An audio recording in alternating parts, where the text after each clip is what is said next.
Salam sepak bola, teman-teman netizen atau warganet yang saya hormati semuanya. Welcome back ke konten terbaru dari channel YouTube Triple B. Dan di konten kedua hari ini saya ingin membahas sebuah breaking news, yaitu tentang Jordi Amat yang dipastikan akan absen membela timnas Indonesia untuk pertandingan lawan Arab Saudi pada tanggal 5 September nanti.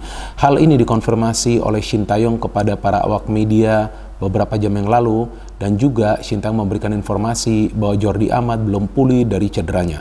Selain itu juga, pada kesempatan yang sama Shin Tae-yong menegaskan bahwa Elkan Bagot tidak masuk dalam pertimbangan untuk dipanggil ke skuad timnas Indonesia, padahal seperti yang kita ketahui sebelumnya bahwa Justin Hubner juga telah dipastikan absen karena terkena akumulasi kartu kuning. Dan dengan situasi seperti sekarang ini, apakah kita sebagai supporter timnas Indonesia perlu panik? Saya pikir gak perlu panik juga, karena masih ada banyak pemain lain yang bisa bermain sebagai center back. Seperti Rizky Ridho, ada juga Muhammad Ferrari, ada juga Nathan Choaon, dan tentunya sang pangeran Jay Itzes. Jadi masih ada opsi bagi Shin Tae-yong untuk menurunkan pemain-pemain lainnya yang akan bisa bermain sebagai center back. Dan jangan lupa juga masih ada Sandy Walsh, yang kita tahu bahwa Shin Tae-yong sekarang memang memilih untuk memasang Sandy Walsh di posisi fullback sebelah kanan atau juga wingback sebelah kanan. Tapi bisa saja kan Sandy Walsh kembali dimainkan di posisi center back, karena Sandy Walsh juga bisa bermain sebagai salah satu center back. Dan saya pikir kita perlu menghormati keputusan dari Shin Tae-yong yang memang tidak ingin memanggil Elkan Bagot. Disinilah kita bisa melihat betapa tegasnya Shin Tae-yong pada saat memang dia menilai bahwa sang pemain tidak disiplin. Mungkin juga pada saat itu Shin Tae-yong memang sangat membutuhkan Elkan Bagot untuk pertandingan playoff lawan Guinea, tapi memang tidak ada respon yang baik. Sampai saat ini, jujur saya pun belum mendapatkan informasi apa sebetulnya yang terjadi antara Shin Tae-yong dengan Elkan Bagot. Tapi saya pikir bagi seorang pelatih memang dia punya hak penuh untuk memanggil pemain mana yang bisa menjadi bagian dari timnya. Dan juga seperti yang kita ketahui, Elkan Bagot juga kan performanya tidak konsisten. Oke lah, dia adalah pemain dengan postur yang tinggi, dia akan sangat bermanfaat pada saat bertahan, dia akan lebih banyak memenangkan duel-duel di udara, dan juga pada saat Arhan mengambil throw-in atau lemparan ke dalam, ya kita tahulah Elkan Bagot akan bisa berbuat sesuatu. Tapi poinnya kan adalah konsistensi. Dan sebetulnya Elkan Bagot ini belum konsisten permainannya. Memang sebelumnya dia menjadi pemain yang sangat menarik perhatian kita semua, tapi sekarang kita punya banyak opsi. Udah itu kita juga tahu Kelvin Verdonk juga sebetulnya bisa bermain sebagai salah satu center back. Jadi banyak sekali opsinya bagi Shin Tae-yong. Dan saya pikir dia menegaskan ini untuk menunjukkan juga kepada para pemain lainnya bahwa pada saat mereka dipanggil atau pada saat mereka bermain bagi timnas Indonesia, mereka harus disiplin bukan 100%, tapi tambahkan itu 10%, 110%. Karena siapapun yang menjadi bagian dari timnas Indonesia sekarang di eranya kepelatihan Shin Tae-yong harus memberikan 110% bagi timnas Indonesia. Harus berjuang habis-habisan di atas lapangan. Dan saya pikir juga Shin Tae-yong tidak ingin mengambil resiko dengan memanggil Jordi Amat yang memang belum fit 100%. Tapi kita juga tahu kan, Jordi Amat dalam beberapa pertandingan terakhir melakukan kesalahan dan kesalahan. Jadi saya pikir pada saat Jordi Amat absen juga, ya gak ada masalah juga bagi timnas kita.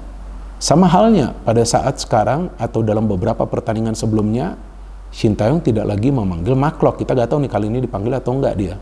Kan belum keluar ya rilis resminya pemain-pemain yang dipanggil oleh Shin Tae-yong. Tapi gak ada masalah juga kan, karena ada pemain lainnya yang lebih baik tentunya, yang bisa perform, yang bisa memberikan kontribusi.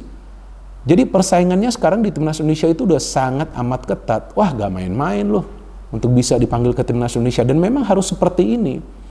Banyak yang menilai bahwa para pemain keturunan akan langsung mendapatkan tempat. No, bukan seperti itu caranya dari Shin Tae-yong, nggak bisa. Mau pemain keturunan, atau mau pemain yang memang perform di kompetisi domestik, atau pemain yang perform di kompetisi di luar negeri, atau pemain yang mainnya sangat bagus tapi attitude-nya nggak baik, ya nggak mungkin juga akan dipanggil lagi. Atau pemain yang memang tidak bisa bermain secara konsisten, ya tentu Shin Tae-yong juga tidak ingin bahwa pemain tersebut nanti mengganggu perkembangan dari timnas Indonesia. Jadi ini pelatih memang sangat tegas. Kalau istilah kerennya itu saklek. Ya pokoknya A ya B. Gak bisa tuh A atau B itu dikatakan C. Nah memang harus seperti itu seorang pelatih. Contoh seperti di Inggris ya, ada Pep Guardiola kan yang melatih Manchester City. Itu pada saat ada pemain Manchester City yang ingin meninggalkan klub, Pep Guardiola akan mempersilahkan pemain tersebut, ya silakan keluar aja gitu.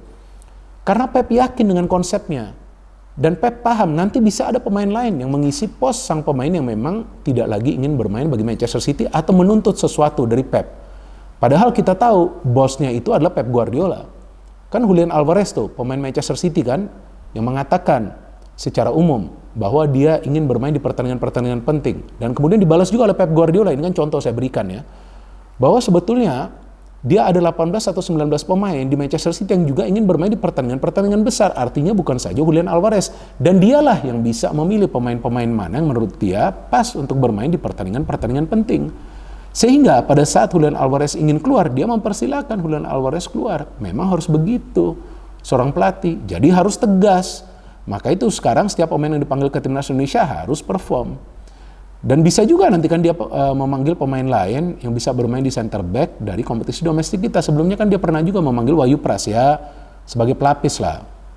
Karena feeling saya kemungkinan besar Nathan, Rizky, dan juga J. Itzes nih yang akan bermain di lini pertahanan kita. Nah kalau 3 pemain ini bermain, yang kita harapkan mereka akan bisa berkoordinasi dengan baik dengan 2 wingback.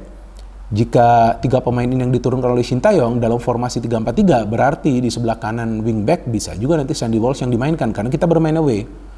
Jadi kita butuh pemain yang bermain di sektor wingback yang juga bisa bertahan dengan baik, dan juga yang punya mobilitas dalam bergerak. Kemudian di sebelah kiri kemungkinan adalah Kelvin Verdong, feeling saya nih, karena pemain ini eksplosif, dan dia secara tiba-tiba bisa melakukan overlap. Tapi pada intinya teman-teman, yang saya ingin mengatakan kepada teman-teman bahwa kita tidak perlu panik. Karena sekarang timnas kita adalah timnas yang punya kedalaman. Jadi ada pun satu pemain yang bisa bermain di 2 posisi. Contoh Marcelino. Dia bisa bermain di depan, dia juga bisa bermain di tengah. Dimas Derajat sekarang di Persib Bandung bermain di sektor penyerang sayap sebelah kanan. Bisa juga nanti dia diturunkan di sektor penyerang sayap sebelah kanan. Bagus loh umpan-umpannya loh. Bahkan dia memberikan assist kan, 2 assist kan di pertandingan sebelumnya bagi Persib Bandung kan, lawan Dewa United kan. Nah jadi memang ini banyak opsi sekarang bagi Shin Tae-yong. Belum lagi nanti bisa juga dia membuat kejutan, memanggil pemain baru dari kompetisi domestik. Kalau pemain keturunan kan nggak ada ya pemain baru untuk saat ini, walaupun kabarnya Martin Paes akan dibawa ke Arab Saudi, tapi dia tidak akan bisa bermain karena kan memang belum diregister. Ya paling tidak dia bisa lah mengenal rekan-rekan yang lain. Jadi ya ini sekarang adalah momen bagi kita teman-teman untuk mendukung sang pelatih. Karena pelatih ini yang kita tahu namanya adalah Shin Tae-yong adalah pelatih yang berkarakter.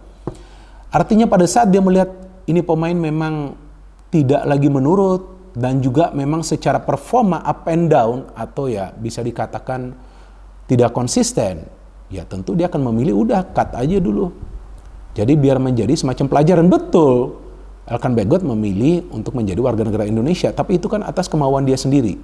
Ya dong, masa sih ada paksaan atau segala hal? Saya pikir enggak.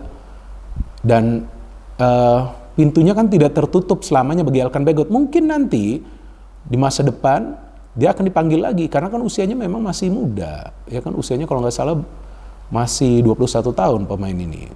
Jadi saya pikir dalam hal ini kita juga jangan membuat narasi-narasi yang negatif seolah-olah kita yang paling tahu bahwa seharusnya Shin Tae-yong memanggil Elkan Bagot. Ya enggak juga sih. Karena kan pilihannya sudah cukup banyak untuk bermain di lini pertahanan. Kecuali ya ada 4-5 pemain kita yang absen. Nah mungkin itu nanti no choice bagi Shin Tae-yong. Ya dia mau nggak mau harus memanggil Elkan Bagot. Tapi dalam hal ini kita perlu mendukung dia. Jangan sampai nanti nih, waduh ada lagi nih narasi-narasi, wah nih salah, nih ini, nggak bisa seperti itu. Karena ini adalah momen untuk tidak menyalahkan satu sama lainnya. Ini adalah momen untuk mendukung satu sama lainnya. Artinya siapapun pemain yang dipilih oleh Shin Tae-yong untuk bermain sebagai starter harus memberikan 110%. Dan feeling saya Rizky Ridho, Nathan, dan juga J. Itzes akan bisa kompak.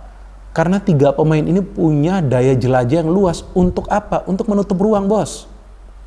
Karena Rizky Ridho, Nathan, dan juga J. Itzes sebetulnya jika kita perhatikan speednya biasa-biasa saja. Mereka tidak selalu mengandalkan kecepatan mereka dalam berlari. Tapi mereka mengandalkan pemikiran mereka. Nah artinya ini 3 pemain yang punya intelijensia. IQ sepak bola itu kan beda teman-teman. IQ sepak bola itu menuntut pemain untuk bisa membaca permainan dari para pemain tim lawan. Nah 3 pemain ini bisa lakukan itu. Tapi tentu support dari lini tengah juga harus masif. Untuk apa? Untuk memproteksi lini pertahanan juga. Dan asumsi saya untuk pertandingan lawan Arab Saudi kemungkinan Shin Tae-yong akan memakai strategi yang pragmatis. Wajar bermain away lawan tim yang kuat.